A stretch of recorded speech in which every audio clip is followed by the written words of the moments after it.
బద్ధకముగా పనిచేయవాడు దరిద్రుడగును, శ్రద్ధగలవాడు ఐశ్వర్యవంతుడగును అని సామెతలు 10వ అధ్యాయం 4వ వచనంలో రాయబడి ఉంది. సామెతలు 22:29లో తన పనిలో నిపుణత గల వాని చూచితివా, అల్పులైన వారి ఎదుటను కాదు, వాడు రాజుల ఎదుటనే నిలుచును. ఒకసారి నూతన సంవత్సరంలో మనం స్వపరీక్ష చేసుకుందాం. మనం ఎలాగ పని చేస్తున్నా? బద్ధకంగా పని చేస్తే మనం దరిద్రులం అవుతాం. శ్రద్ధగల పని చేస్తే ఐశ్వర్యవంతులు అవుతాం.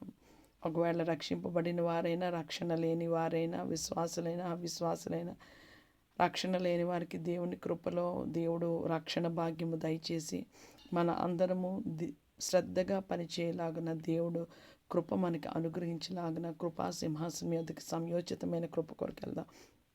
పరిశుద్ధుడ మహోన్నతుడ తండ్రి, నాయన నీకు స్తోత్రాలు చెల్లిసిన ఈ రాత్రికాల సమయంలో నాయన నీ లేఖనం చూసాం ప్రభా. సామెతలు 10:4, సామెతలు 22:29 ప్రభా.